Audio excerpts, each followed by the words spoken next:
सुधा समाधान।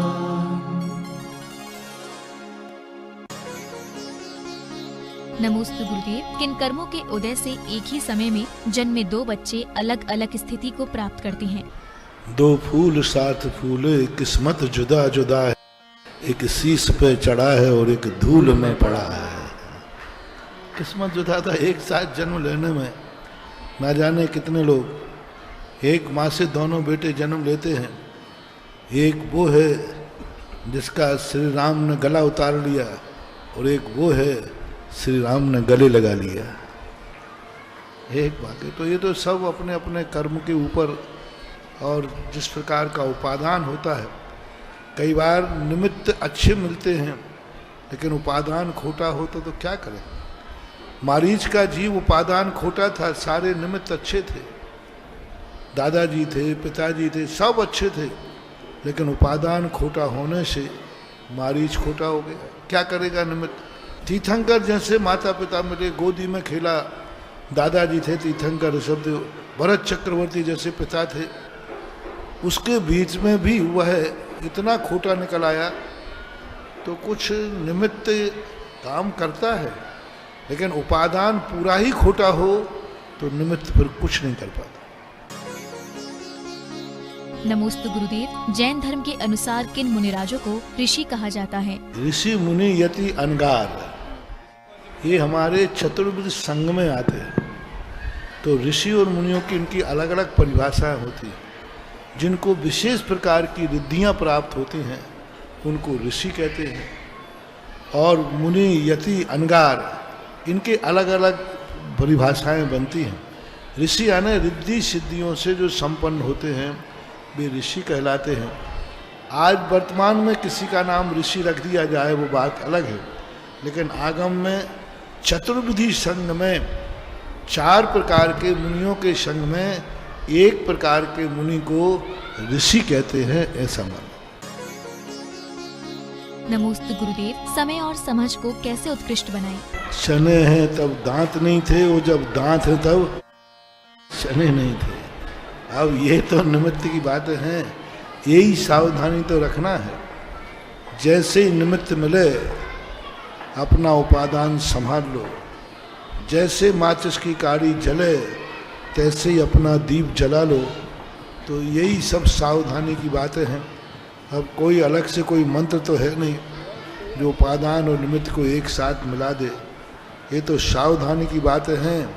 चूक गए तो चूक गए, चूक गए तो अब वही है बारी बात।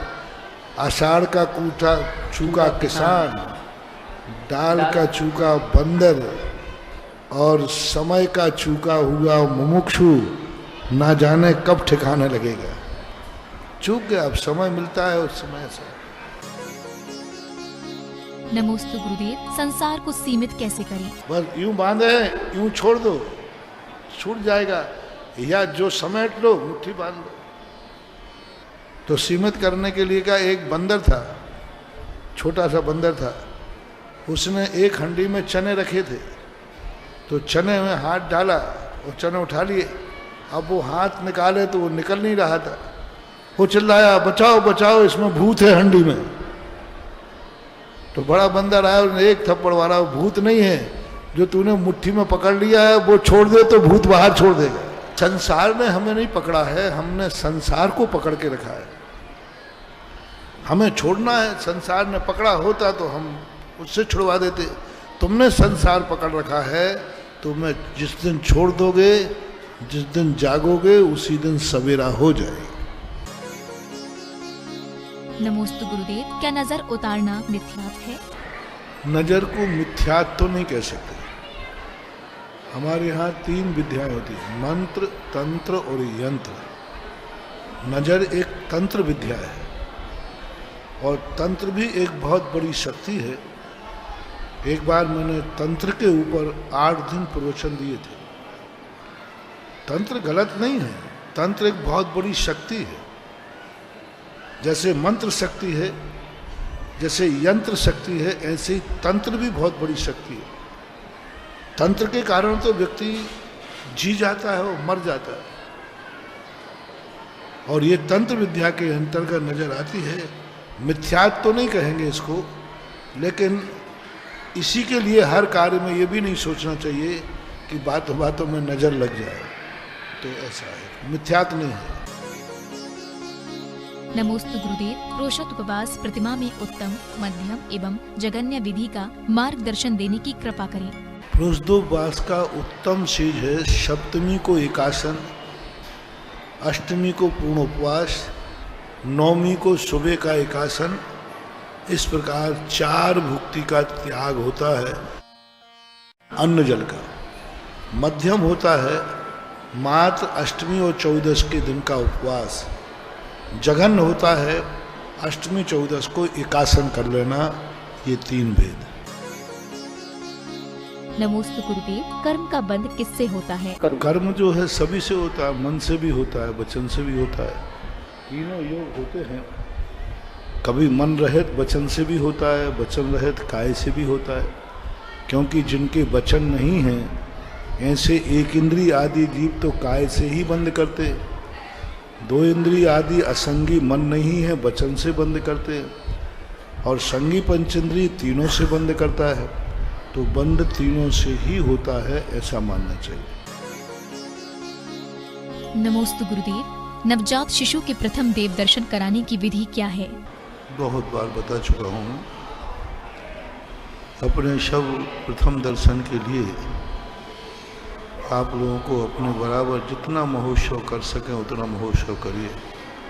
अपने परिवार को बुलाइए, रिश्तेदारों को बुलाइए, समाज को इकट्ठा कीजिए। गाजे बाजे के साथ विधान की सामग्री ले जा करके परिवार सहित मंदिर में विधान कीजिए, शांति धारा करवाइए, पूजन कीजिए। उस उपलक्ष्य में दान आदि की घोषणा करना है तो करिए। और बच्चे के लिए संस्कार देने के लिए भगवान की साक्षी या गुरु साक्षी में अष्टमूल गुण धारण कीजिए कि जब तक बच्चा बड़ा नहीं हुआ मैं इसके अष्टमूल गुणों का पालन कराऊंगा। इस प्रकार के उत्सव के साथ में एक उसको मंदिर ले जाने की विधि करना चाहिए। जितना उत्साह करेंगे उतना ही अच्छा है। ये आपकी श्रद्धा भक्ति के ऊपर आधारित है। नमोस्तु गुरुदेव, जन्म, जीवन एवं मरण एक कर्म है या पर्याय के क्रम का परिवर्तन? जन्म और मरण तो एक अपने जीवन का एक परिवर्तन का क्रम है, लेकिन जन्म कहाँ होना, कैसे होना, मरण कहाँ होना, कैसे होना, ये एक कर्म है। ये हमारे किए हुए कृत्य के अनुसार होता है। जन्म और मरण ध्रुव सत्य है, प्रकृति का परिवर्तन है। लेकिन कैसे जन्मना, कैसे मरना, ये हमारे किए हुए कृत्य पर आधारित है। हमने जैसे कर्म किए हैं वैसा ही हमारा जन्म होगा, वैसा ही हमारा मरण होगा। तो कर्म के आधार पर जन्म मरण की स्थिति निर्णय की जाती है, और जन्म मरण एक प्रकृति का ध्रुव सत्य है जो परिवर्तन कराता है। नमोस्तु गुरुदेव, भोग भूमि और स्वर्ग में क्या अंतर है? स्वर्ग और भोग भूमि में बहुत अंतर है। वो देव हैं, ये मनुष्य हैं। इनको भूख आदि लगती है तो भोजन करते हैं, उनके कंठ से अमृत झरता है। यहाँ युगलिया जन्मते हैं, वो युगलिया नहीं जन्मते। वहाँ एक देव की अनेक देवियाँ होती हैं, यहाँ मनुष्य के एक ही होते हैं दोनों।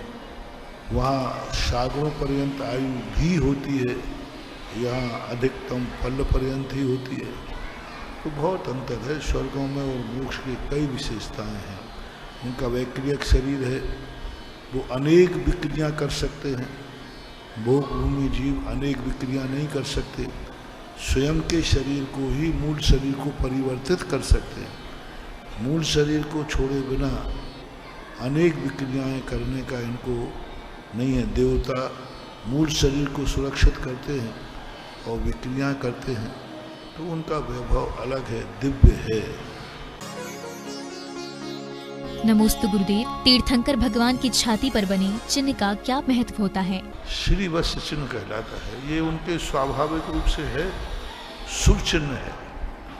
उनकी करुणा का प्रतीक है। उनका दर्शन मांगलिक है, शुभ है, जगत कल्याणी की भावना है। श्रीवत्स का अर्थ होता है जिनके दर्शन से, जिनके पूजन से दोनों प्रकार की लक्ष्मी प्राप्त होती है, सांसारिक और पारमार्थिक। जो दोनों प्रकार की लक्ष्मी के स्वामी होते हैं, बाह्य लक्ष्मी और अंतरंग लक्ष्मी, उनके पास भी दोनों लक्ष्मियां हैं और उनके दर्शन पूजन से शुभ सगुन होता है, लक्षण होता है। इसलिए शुभ तीर्थंकरों को विशेषता से, नियम रूप से श्रीवत्स चिन्ह पाया जाता है। ऐसा उठा हुआ नहीं रहता, ये उठा हुआ तो अपन दिखाते हैं, वो तो एक लाइनें बनी रहती हैं श्रीवत्स चिन्ह की। ये तो उठा हुआ दिखाने के लिए अपन बना देते हैं मूर्ति में उठा हुआ श्रीवत्स। और श्रीवत्स चिन्ह मूर्ति के अंदर बहुत अपने आप में, पूरी मूर्ति के अंदर सबसे ज़्यादा एनर्जी श्रीवत्स में होती है, सबसे ज़्यादा एनर्जी। इसलिए मूर्ति के अभिषेक का जो जल है, अभिषेक करते समय श्रीवत्स चिन्ह से होकर के गिरता है, वह गंधोदक अधिक पावरफुल होता है, शक्तिमान होता है। सिर से गिर कर के यहाँ और यहाँ के बाद श्रीवत्स चिन्ह पर गिरता है। और श्रीवत्स चिन्ह को जैसे ही गंधोदक जल स्पर्श करेगा, उसकी एनर्जी, उसका पावर, उसकी शक्ति बहुत कई गुनी बढ़ जाती है। क्योंकि मूर्ति में भी सबसे ज़्यादा एनर्जी श्रीवत्स चिन्ह के अंतर्गत ही रहती है। और वह श्रीवत्स चिन्ह अपनी सारी शक्तियों को वहाँ से विकीर्ण करता है। इसलिए जब भगवान का दर्शन करते हैं तो आपको श्रीवत्स पर भी दृष्टि टिकाना चाहिए, श्रीवत्स का भी दर्शन करना चाहिए। मूर्ति के दर्शन करने के साथ में आपको भगवान का श्रीवत्स भी दृष्टिगोचर होना चाहिए। और उस श्रीवत्स चिन्ह पर जैसे ही आपकी दृष्टि जाएगी, आपको दर्शन करने की जो ताकत प्राप्त हुई है, उससे कई गुनी ताकत उस समय आपके अंदर प्राप्त होगी। तो मूर्ति को ध्यान करते समय, दर्शन करते समय श्रीवत्स पर जरूर अपना मन 1 सेकंड को सही, 1 सेकंड को सही, आधे सेकंड, 2 सेकंड पर श्रीवत्स पर जरूर अपनी दृष्टि, अपना उपयोग, कंसंट्रेशन श्रीवत्स पर ले जाना चाहिए। नमोस्तु गुरुदेव। देव शास्त्र गुरु पूजन में आने वाला कंदर्प शब्द का क्या अर्थ है? कंदर्प का अर्थ है एक प्रकार का अश्लील, उद्दंड बातें करने वाले, उच्छृंखल, राक्षसी प्रवृत्ति वाले, अश्लील चर्चाएं, अश्लील हरकतें जो करते हैं, उनको एक प्रकार के कंदर्प बोलते हैं। नमोस्तु गुरुदेव। सरस्वती एवं लौकिक ज्ञान क्या है? 2 प्रकार, एक तो सरस्वती होती है और एक लौकिक ज्ञान होता है। अब लौकिक ज्ञान को ज्ञान नहीं कहा गया, क्योंकि कई बार ऐसी चीज़ें होती हैं। अब कोई व्यक्ति, एक विद्यार्थी ने पूछा इसी बात को लेकर कि महाराज हम पेपर दे रहे हैं परीक्षा में, बाजू वाला कहता है मुझे नकल कराओ, यदि मैं उसको नकल नहीं कराऊंगा तो कहीं मेरा ज्ञान तो नहीं घट जाएगा। अब उस समय नकल कराना चाहिए, क्योंकि उसको ज्ञान नहीं देंगे तो ज्ञान घट जाएगा, और देंगे तो ज्ञान बढ़ जाएगा। तो बोलो, परीक्षा में विद्यार्थी को दूसरे को नकल कराना चाहिए या नहीं? मास्टर साहब से पूछ रहा है, मास्टर साहब हमारे लिए कॉपी में बताओ, आपको तो इसका उत्तर मालूम है और आप हमें उत्तर बता दो तो तुम्हारा ज्ञान बढ़ जाएगा, क्योंकि सरस्वती के भंडार की बड़ी अपूरा बात, ज्यों खर्चे त्यों बढ़े बिन खर्चे। इसलिए मास्टर साहब हमें बता दो, आपका ज्ञान बढ़ जाएगा, और नहीं बताया तो आपका ज्ञान घट जाएगा। तो बताओ, परीक्षा के समय मास्टर को उत्तर मालूम है तो वो विद्यार्थी को बताना चाहिए या नहीं है? नहीं बताना चाहिए, कानून खिलाफ है। अब उस समय बताने पर ज्ञान घटेगा और नहीं बताने पर ज्ञान बढ़ेगा। तो ये प्रसंग देखा जाता है, किस प्रसंग में वह ज्ञान को छुपा रहा है, किस प्रसंग में ज्ञान को बता रहा है। ये फैसले हमेशा ये नीतियां कहलाती हैं, सिद्धांत नहीं है। नीतियां द्रव्य क्षेत्र काल भव भाव की मर्यादा लेकर के व्यक्त की जाती है। नमोस्तु गुरुदेव। अपराध और उपसर्ग में क्या अंतर है? क्या मुनिराजों पर किया गया उपसर्ग अपराध होता है? अपराध को सहन करना, अपराध को तो कोई सहन करता नहीं। उपसर्ग करना अलग चीज है, अपराध करना अलग चीज है। हम उसको अपराध मान ही नहीं रहे। उसने तो हमारे लिए कर्मों की निर्जरा कराई है। उसने तो हमें परिचय बताया, हमारे असंख्यात गुणी कर्मों की निर्जरा कराई। यदि साधु उसको अपराध माने तो बात अलग है, वो तो अपराध मानते नहीं, वो तो परिचय है। और परिचय जो है संवर के कारण है, तत्वार सूत्र में भी आया है और द्रव्य संग्रह में भी आया है। समदियो धम्माणुपेक्षा परिचय जय चयो, परिचय जयो है, यानी परिचय भी कर्मों के संवर और निर्जरा का कारण है। तो अब जो हमारे संवर और निर्जरा का कारण बने, उसको हम अपराध कैसे कह सकते हैं? ऐसा। नमोस्तु गुरुदेव। दुख एवं संकलेश से परिणाम खराब होने पर क्या हमारा अगला भव खराब होगा?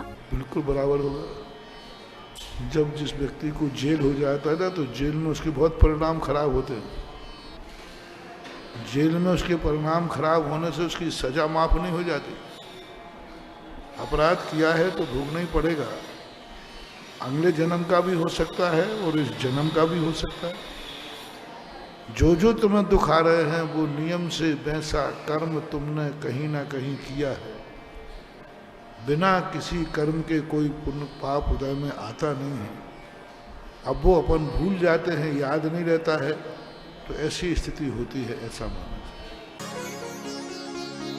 नमोस्तु गुरुदेव। देवता तीर्थंकर के विहार के समय भूमि को निष्कंटक क्यों करते हैं? निष्कंटक अतिशय है। निष्कंटक का अर्थ होता है एक उनका अतिशय है। उनको कांटे लगते नहीं हैं, वो जमीन पे चलते नहीं हैं, लेकिन अतिशय है, प्रकट हो जाता है। जहाँ से भगवान जाते हैं वो जमीन निष्कंटक हो जाती है। यानी जमीन पे चलने वाले लोगों को भी भगवान की शरण में कांटा नहीं लगता है, ये अतिशय वहाँ बताना है। यानी भगवान की छाया में जो चलते हैं उन्हें जमीन के कांटे भी नहीं लगते। ये चमत्कार है, अतिशय है। सुधा समाधान